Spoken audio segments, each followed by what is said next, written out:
जैसे जैसे मार्वल की कहानी आगे बढ़ रही है, हमें नए नए कैरेक्टर्स देखने को भी मिल रहे हैं, जिनमें कुछ सुपर हीरोज हैं तो कुछ सुपर विलेंस हैं। आज के इस वीडियो में हम आपके लिए एक बिल्कुल ही फ्रेश सुपर हीरो की कहानी लेके आए हैं, जो कि बहुत जल्द आपको MCU के इस फेज 4 में एंट्री मारता हुआ दिखाई देगा। मार्वल स्टूडियोज इस नए सुपर हीरो से अपनी एक बिल्कुल ही फ्रेश टीम को अपने इस सिनेमैटिक यूनिवर्स में इंट्रोड्यूस करने की कोशिश कर रहे हैं। आज हम बात करने वाले हैं मार्क स्पेक्टर के बारे में कि क्यों मार्क स्पेक्टर इस MCU का इतना इम्पोर्टेंट हिस्सा होने वाला है। साथ ही में हम ये भी जानेंगे कि आखिर कैसे मार्क स्पेक्टर मून नाइट बना और उसका कैसे ओरिजिन हुआ। तो फिल्मी फाइल से मैं हूँ आपका होस्ट और दोस्त AJ, और आज हम जिस सुपर हीरो के बारे में जानने वाले हैं उसका नाम है मून नाइट। तो चलिए वीडियो को शुरू करते हैं।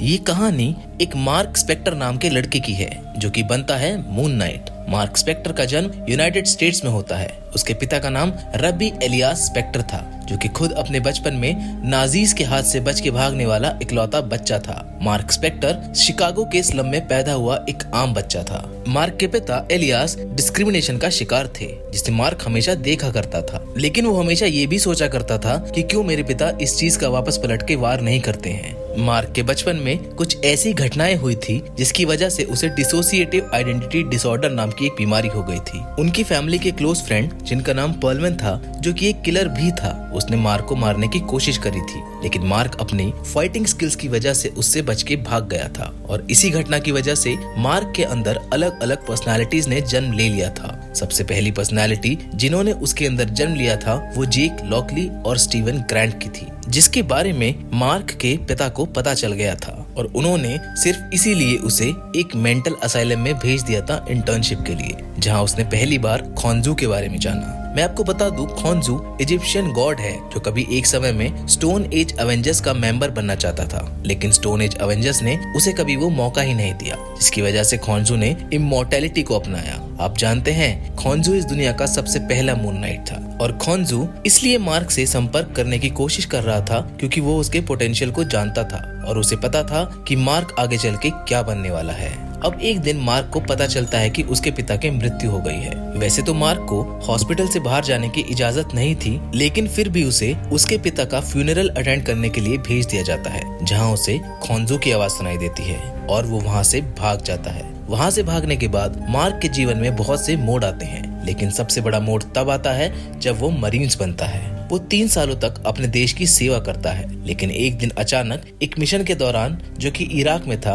उसके सीनियर्स को उसकी बीमारी के बारे में पता चल जाता है, जिसकी वजह से उसे सेना से निकाल दिया जाता है। लेकिन फिर भी मार्क स्पेक्टर देश सेवा करना छोड़ता नहीं है, इसीलिए वो CIA को ज्वाइन कर लेता है। मार्क स्पेक्टर का एक भाई भी होता है, जिसका नाम रैंडल स्पेक्टर होता है, जो मार्क की गर्लफ्रेंड को मार देता है। मार्क उससे बदला लेता है और उसे मरा हुआ समझ के छोड़ जाता है। CIA को छोड़ने के बाद Mark Spector illegal street fights में इन्वॉल्व हो जाता है, जहां उसकी फाइटिंग स्किल्स और भी ज्यादा इम्प्रूव हो जाती हैं। वहीं उसकी मुलाकात फ्रेंची ड्यूशैम्प से होती है, और ये दोनों मिलके बन जाते हैं सोल्जर फॉर हायर। ये दोनों मिलके बहुत से मिशंस को अंजाम देते हैं, जहां ये मोस्टली अफ्रीका और साउथ अमेरिका के कंट्रीज में मिशन पर जाया करते थे। ऐसे ही एक मिशन के दौरान इनकी मुलाकात राउल बुशमैन से होती है। ये लोग उसके साथ नॉर्थ सूडान चले जाते हैं एक आर्कियोलॉजिकल साइट पर रेड करने के लिए। दरअसल वो आर्कियोलॉजिकल साइट एक फेरो का टॉम्ब होता है, जहां पर राउल बुशमैन की गलत नजर होती है। वहां वो एलरॉन नाम के आर्कियोलॉजिस्ट और उसकी बेटी मार्लिन को मारने की कोशिश करता है, लेकिन मार्क उसके बीच में आ जाता है और उसकी बेटी को राउल से बचा लेता है। राउल बुशमैन मार्क के इस धोखे से नाराज होकर अपने आदमियों से मार्क को मरवाने की कोशिश करता है, जहां एक सीरियस फाइट में मार्क बहुत ज्यादा घायल हो जाता है। बुशमैन वहां मौजूद सब लोगों को मार देता है, सिवाय फ्रेंची ड्यूशैम्प और कुछ गांव वालों को छोड़ के।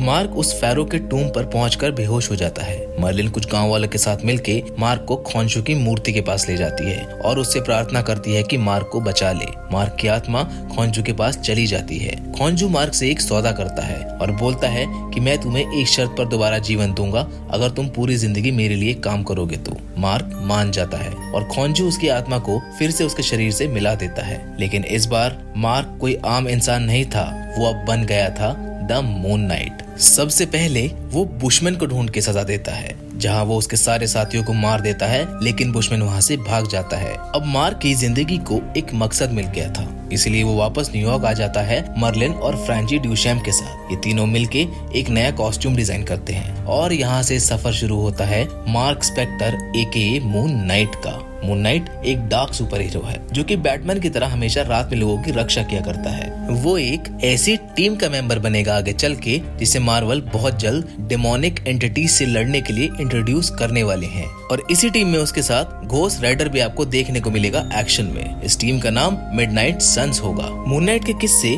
बहुत ही इंटरेस्टिंग है, जिसमें इसका एक किस्सा बहुत ही फेमस है जिसमें जैक रसेल AKA वेयरवुल्फ को पकड़ता है। और मैं आपको बता दूं, जैक रसेल यानी कि वेयरवुल्फ भी मार्वल यूनिवर्स का एक सुपर हीरो ही है जो कि बाद में चल के मिडनाइट सन्स का एक हिस्सा बनने वाला है। और आप बिल्कुल फिक्र मत कीजिए, क्योंकि हम बहुत जल्द जैक रसेल की कहानी भी आपके लिए हमारे चैनल पर लेकर आएंगे। फिलहाल तो आज की वीडियो में बस इतना ही। हम आपके लिए मून नाइट से जुड़ी और भी कहानियां लाते रहेंगे। वैसे moon night mini web series बहुत ही जल्द आपको डिज्नी हॉटस्टार पर भी देखने को मिलने वाली है, और अब आप मून नाइट के बारे में थोड़ा बहुत जान भी गए हैं। हमें कमेंट करके जरूर बताएं कि वीडियो आपको कैसी लगी, और साथ ही में हमारे चैनल को सब्सक्राइब करना ना भूलें for more interesting content about MCU and DCEU।